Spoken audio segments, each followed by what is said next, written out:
와, 터치 좋았다. 와! 균도안. 와, 퍼터치가 예술이야. 김덕배. 또 열린다. 우와!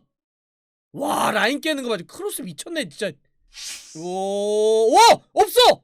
없어! 스털링! 뭐야, 왜 안 때려? 와! 골대! 김덕배! 들어갔어! 뭔데 통짜를 줘? 첼시는 뭐야? 왜 하프라인부터 통짜를 줬어? 와우! 달슨의 라이브!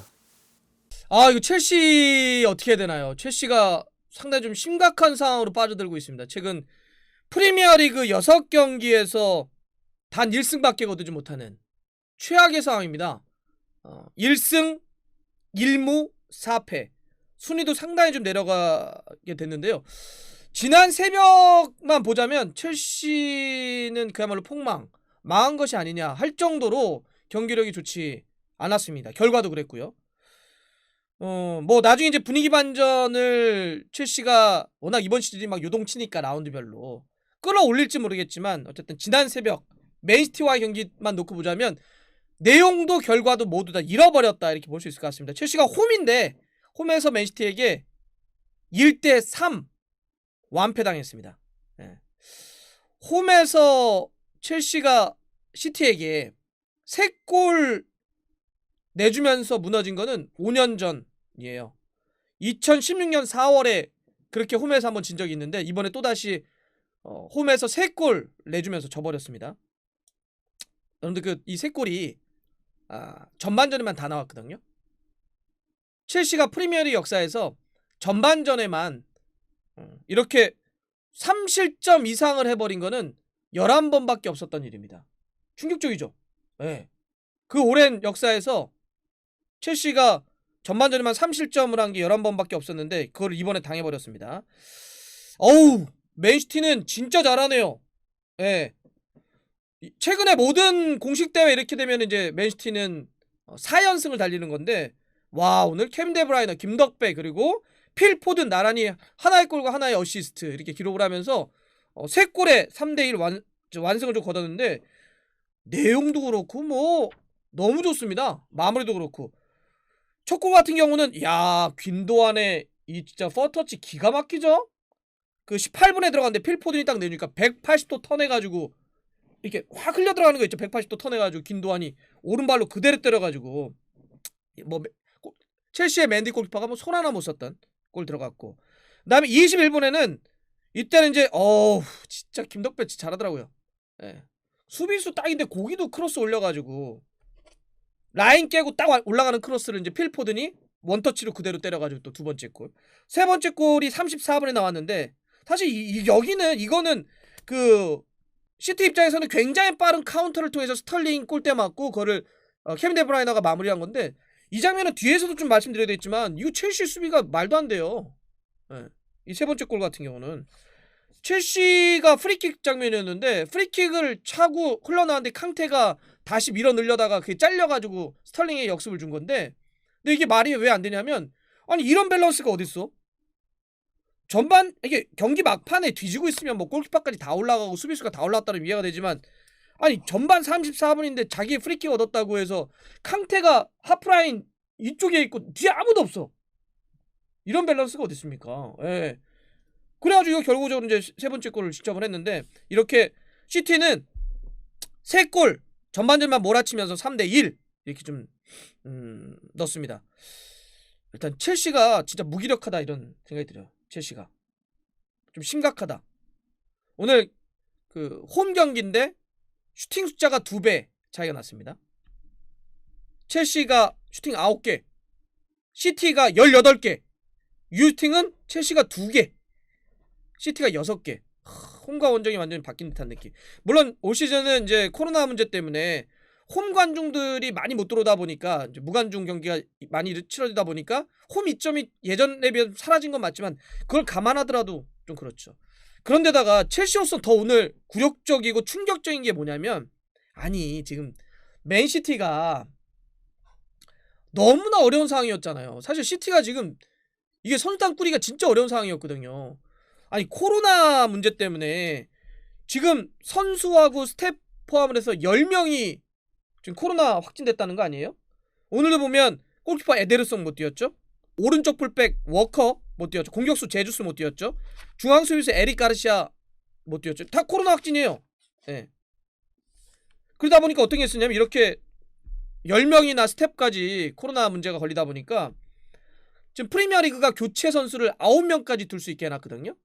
근데 그 교체도 다 시티가 못 채웠어요. 8명 뒀어요. 8명.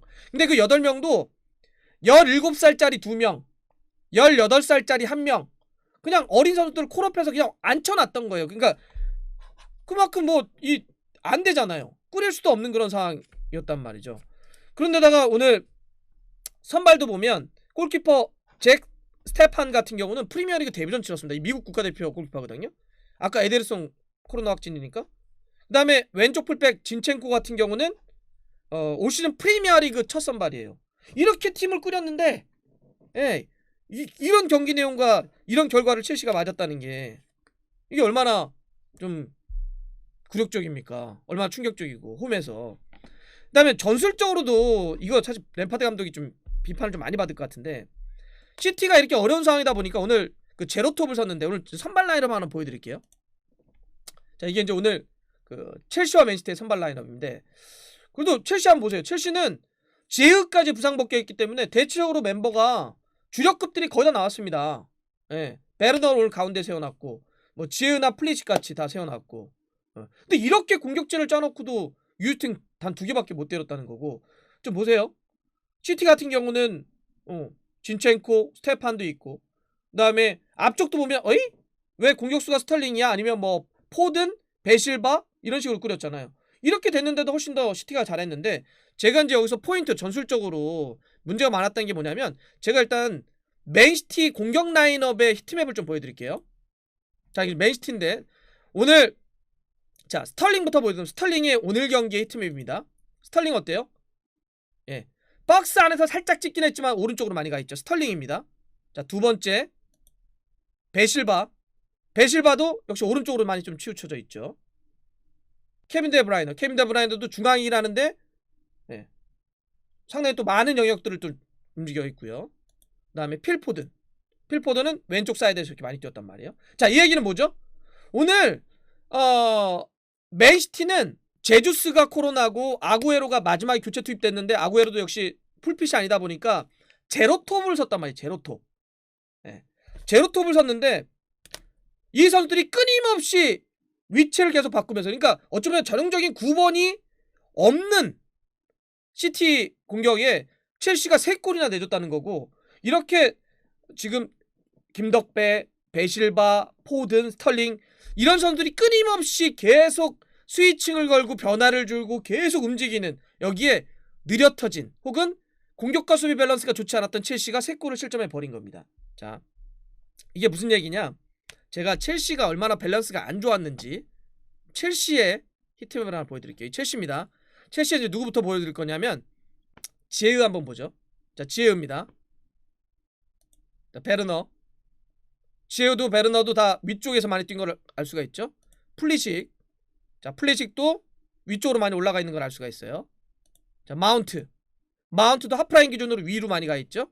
코바치치도 저런 식으로 하프라인 기준으로 위로 많이 찍혀있죠.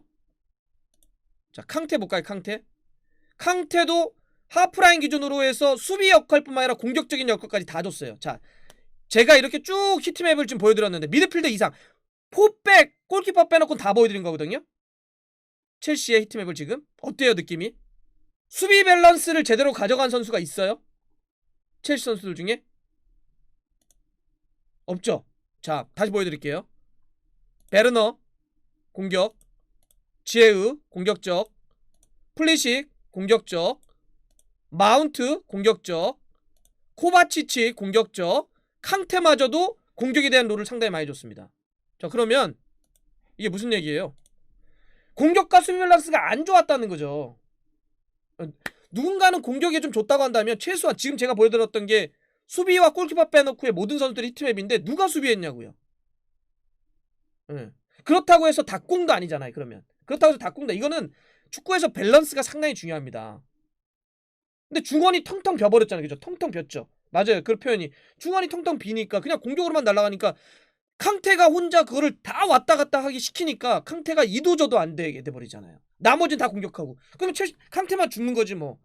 그 포백만 죽고. 근데 포백은 그렇지 않아도 좀 수비가 뭐 좀 주마라든지 티아고 실바라든지 좀 약한 그런 모습인데 최근에 특히나 이게 이런 밸런스가 좋지 않았다. 예. 그래서 제가 아까 그 장면이 상징적인 게 세 번째 실점이에요. 그런 밸런스가 어디 있어요? 제가 그랬잖아요. 그런 밸런스가 어딨냐. 프리킥인데 첼시가 다 올라가서 공격하잖아. 다 올라가서 공격하고 뒤에 아무도 없어. 그러니까 캉테가 볼 끊기니까 캉테 뒤에 아무도 없으니까 거기서 그냥 스털링에게 완전히 1대1 줘가지고 그냥 끝까지 몰고 와가지고 그게 결국 이제 김덕배 골로 간 건데 그 밸런스가 제가 보여줬던 이 전술상의 어떤 미스 램파드 감독의 전술상의 어떤 그 이게 제대로 밸런스를 가져오지 못한 것 이게 보여줬던 상징적인 장면이라는 거죠. 결과적으로 쓴 3골을 내준 건데 그리고 또 선수 교체도 약간 저는 고개가 갸웃했어요. 선수 교체도 첼시가 아니, 뒤져 있는데 64분에 캉테 빼고 길모 캉테가 일단 옐로 카드도 있었고 조금 이제 오늘 이렇게 뛰다 보니까 좀 부진했다고 좀 봤겠죠. 길모 넣었어요. 64분에 지으는 부상 복귀했기 때문에 오도이랑 했단 말이죠. 그 다음에 이제 코바치치 또 나중에 빼고 하베르치 들어갔어요. 이게 뒤지고 있는데 차라리 그러니까 오늘 크로스 공격을 또 많이 하잖아요. 네. 첼시가 크로스 공격을 또 많이 하려고 한다면 차라리 뒤를 넣든지 아니면 뒤져있으니까 이렇게 늘만한데 왜 길모 오도이 하베르치를 투입한 거는 조금 이 선수 교체도 좀 이해가 좀 안 됐다. 크로스 공격을 할 거면 지루 카드를 넣어가지고 여기서 해보면 좋지 않았을까 좀 싶고요. 자 결과적으로 첼시는 내용도 결과도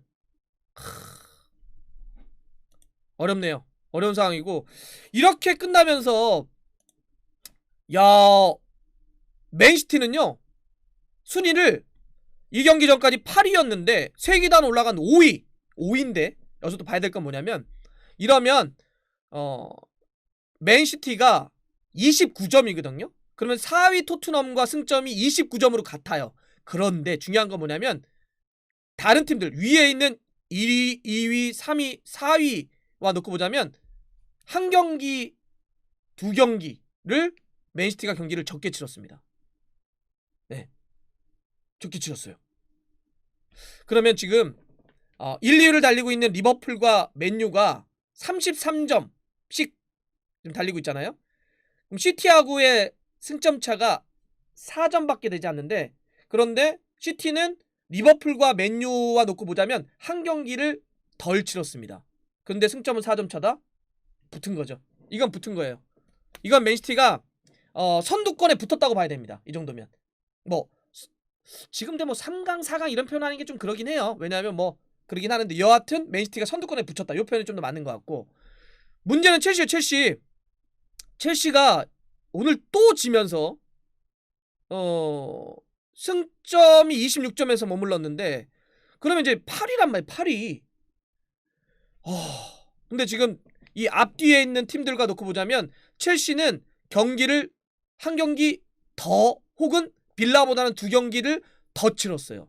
이런 상태에서 지금 8위까지 내려와 있는데 물론 이제 뭐 첼시도 위에 있는 팀들과의 그 상위권 팀들과의 뭐 승점차를 보자면 많이 난 거는 아닌데 더 눈에 띄는 건 뭐냐면 아스날 11위. 이번 주말에 아스날 경기 진짜 잘했죠.